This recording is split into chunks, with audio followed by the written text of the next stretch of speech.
Assalamualaikum warahmatullahi wabarakatuh. Alhamdulillahi rabbil alamin allazi hadana ila siratim mustaqim.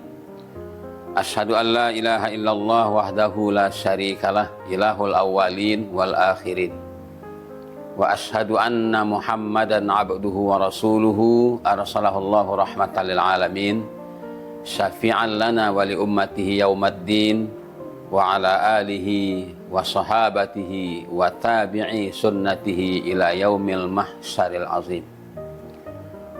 Amma ba'du, faqala Allah Ta'ala fil Qur'anil Karim wa huwa asdaqul qailin wallazina jahadu fina lanahdiyannahum subulana wa innallaha lama'al muhsinin. Wa qala an-nabiy sallallahu alaihi wasallam ittaqillaha haitsu ma kunta wa atbi'is sayyi'atal hasanata tamhuha wa khaliqin nasa bi khuluqin hasan. Ma'asyiral muslimin wal muslimat, saudaraku warga wasliyin dan wasliyat dimanapun berada, alhamdulillah kita bersilaturahmi kembali dalam program Al-Wasliyah Menyapa di Al-Wasliyah TV untuk sahabat dan saudaraku dimanapun berada di seluruh bumi Nusantara Indonesia tercinta. Semoga sehat selalu, berkah adanya, dan diridhoi Allah Subhanahu wa Ta'ala semua ikhtiar kita dalam rangka mendekatkan dan bertaqarrub kepada Allah yang Maha Mulia. Semoga pula ibadah Ramadan kita sampai hari ini dan beberapa hari yang tersisa, Allah berikan kita kekuatan untuk istiqomah mengamalkan nilai yang terdapat dalam ibadah Ramadan itu dan juga pada semua ibadah yang telah kita kerjakan. Amin ya rabbal alamin. Saudaraku yang ku muliakan dan disayangi Allah Subhanahu wa Ta'ala, memang sudah merupakan satu hadis yang masyhur di tengah-tengah kita. Namun hadis ini tidak bosan untuk kita terus ulang, kita tadabburkan sekaligus melihat kondisi kita pada hari ini. Dan hadis ini insya Allah senantiasa eksis sepanjang zaman, membimbing kita untuk menjadi umat baginda Rasul yang senantiasa istiqomah dalam jalan Allah. Hadis itu adalah hadis tentang beberapa golongan di yaumil qiyamah yang Allah muliakan, yang Allah berikan keistimewaan di saat yang lain tidak mendapatkan kemudahan itu. Sab'atun yuzilluhumullahu fi zillihi yauma la zilla illa zilluh. 7 kelompok yang Allah berikan perlindungan pada hari di mana tidak ada perlindungan kecuali yang Allah berikan. Semoga kita termasuk dalam salah satu dari 7 kelompok ini yang merasakan perlakuan istimewa dari Allah terhadap kita. Hadis ini riwayat Imam Bukhari dari Abu Hurairah radhiyallahu an. Yang pertama adalah Al-Imamul Adil. Imam atau pemimpin yang adil. Kepemimpinan identik dengan keadilan, karena memang untuk itulah seseorang dipilih menjadi pemimpin. Pemimpin identik dengan adil, di mana dia memberikan setiap orang yang dipimpinnya, pertama rasa aman, kedua hak-haknya sebagai orang yang dipimpin, dan hal-hal lain yang berkaitan dengan kepemimpinan itu sendiri. Maka jihad seorang pemimpin adalah ketika dia bisa menunaikan tugas dan amanahnya dengan baik, memberikan kepada rakyat yang dia pimpin hak-haknya, itu sama seperti jihad fi sabilillah. Jadi pemimpin yang adil, yang memberikan hak-hak masyarakatnya dalam kehidupan dunia ini tidak tanggung-tanggung.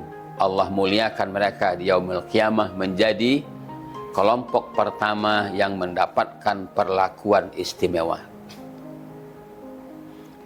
Terus kita bertanya, ketika disebut pemimpin, tidak hanya tergambar dalam pikiran kita pemimpin secara struktural dari atas turun ke bawah, tidak demikian. Justru setiap orang yang diberikan tanggung jawab dan amanah sekecil apapun disebut sebagai pemimpin. Ada hadis yang lain, kullukum ra'in wa kullukum mas'ulun an ra'iyatihi. Setiap kalian adalah pemimpin dan setiap orang yang memimpin itu akan ditanya tentang kepemimpinannya. Bukankah kita juga merupakan pemimpin dalam keluarga kita? Bukankah kita menjadi pemimpin untuk anak-anak kita? Baik seorang ibu, seorang ayah merupakan pemimpin dalam keluarganya yang harus mengarahkan yang dipimpinnya menjadi hamba-hamba Allah yang lebih baik lagi dalam hal kehidupan duniawinya ataupun ukhrawinya. Kita bisa membayangkan betapa beratnya menjadi pemimpin dalam skala lebih tinggi lagi. Memimpin ribuan orang, ratusan orang, bahkan jutaan orang. Bahkan ratusan juta orang yang dipimpinnya. Bukan hal yang mudah, karena memang tidak semua orang bisa dipenuhi apa keinginannya. Jadi kalau ada, katakan sajalah orang tua, ada anaknya 10, nggak semuanya kadang menerima sikap atau kebijakan orang tuanya dalam keluarga itu. Pasti ada yang merasa kurang. Bayangkan kalau seorang pemimpin sebuah negara, sebuah komunitas, banyak sekali, dan nggak mungkin rasanya memenuhi semuanya secara maksimal. Namun ada batasan standarnya. Jangan juga berlindung dari kalimat itu. Nggak mungkinlah dituruti semua kemauan orang, menutupi kekurangannya. Enggak juga, harus ada standarnya. Sehingga dibuatlah namanya program dalam rangka mencapai target yang diamanahkan kepadanya. Jadi al-imamul adil, pemimpin yang adil di yaumil qiyamah merupakan orang pertama yang Allah istimewakan. Ya, kita berdoa sekaligus berikhtiar, semoga pemimpin-pemimpin kita, baik pemimpin bangsa dan negara ataupun pemimpin umat dan agama ini, menjadi orang-orang yang amanah, jujur, istiqomah dalam memimpin, sehingga mereka dimuliakan Allah Subhanahu wa ta'ala. Kasihan kita kalau mereka di dunia ini memimpin namun tidak atas dasar keadilan. Di akhirat dia mendapatkan beban yang lebih berat lagi. Kenapa demikian? Karena memang dalam kehidupan keduniaannya tidak berhasil menjadi pemimpin yang amanah. Ini yang pertama. Yang kedua, orang yang mendapatkan perlakuan istimewa di yaumil qiyamah adalah syabun nasa'a fi ibadatillah. Pemuda, di sini disebutkan pemuda, bukan syekhun, bukan yang sudah lanjut usia, tapi adalah syabun. Pemuda nasa'a fi ibadatillah, yang tumbuh, yang berkembang, kehidupannya senantiasa diwarnai oleh nilai-nilai ibadah kepada Allah. Fase seorang pemuda ini adalah fase atau masa emas dari seluruh perjalanan kehidupan seorang manusia. Sejak dia bayi, lahir sebagai anak kecil, remaja, pemuda, dewasa, orang tua, dan seterusnya. Masa pemuda merupakan masa yang paling menentukan. Maka Al-Quran menyebutkan, innahum fityatun amanu bi rabbihim wa zidnahum huda, dalam kisah Ashabul Kahfi. Mereka adalah fityah, fata jamak daripada fata, beberapa pemuda yang beriman kepada Allah, dan teguh dalam imannya, maka kami tambahkan kepada mereka petunjuk-petunjuk kami untuk istiqamah. Dalam konteks ini, Al-Jam'iyatul Wasliyah sebagai organisasi mempunyai beberapa organisasi otonom yang juga diisi oleh para pemuda. Ada namanya Ikatan Pelajar Al-Wasliyah, disingkat IPA. Ada Angkatan Putri Al-Wasliyah, disingkat APA. Ada Himpunan Mahasiswa Al-Wasliyah, disingkat HIMMAH. Dan ada Gerakan Pemuda Al-Wasliyah, disingkat GPA. Ini 4 organisasi otonom ini isinya pemuda semua. Ada 3 lagi, ada Muslimat, ada Ikatan Guru dan Dosen, ada Ikatan Sarjana. Begitu pentingnya kita menyiapkan pemuda yang tangguh, pemuda yang merupakan harapan bangsa, negara, dan agama, menjadi penerus kepemimpinan para pendahulu kita.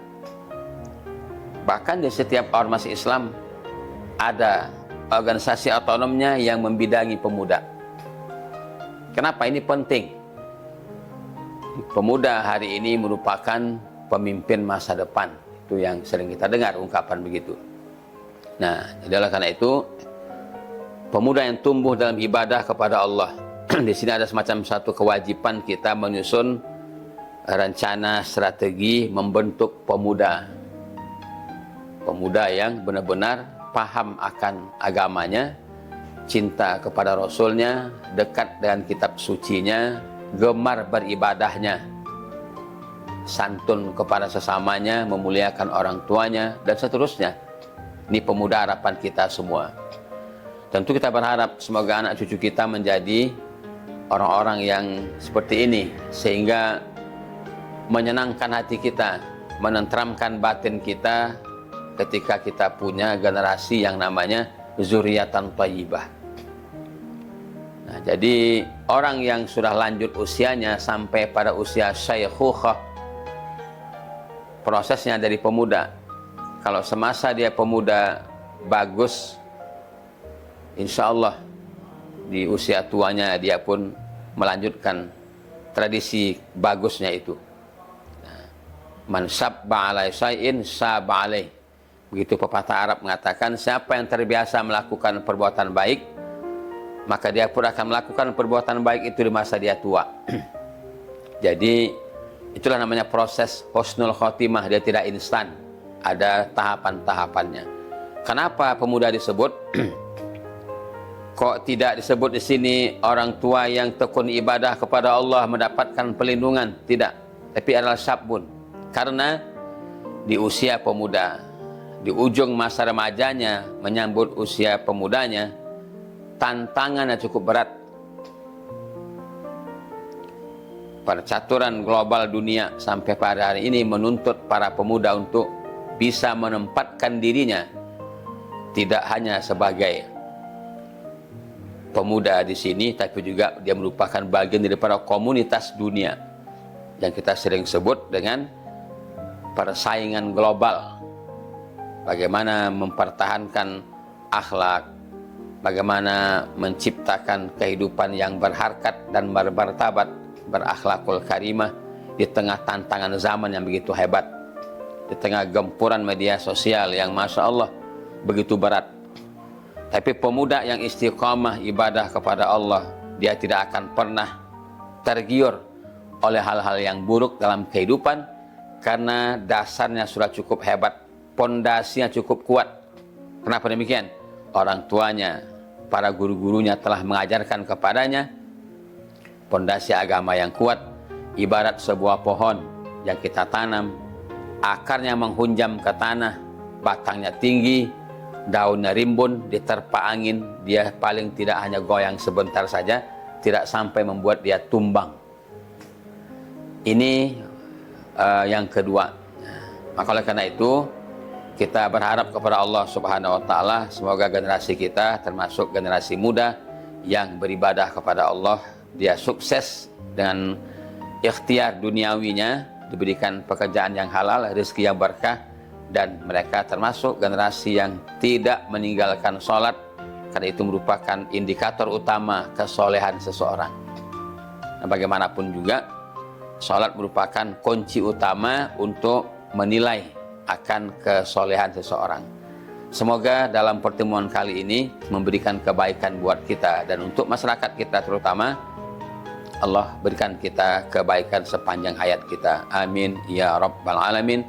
Allahumma ja'alna min azwajina wa zurriyyatina qurrata a'yun waj'alna lil muttaqina imama.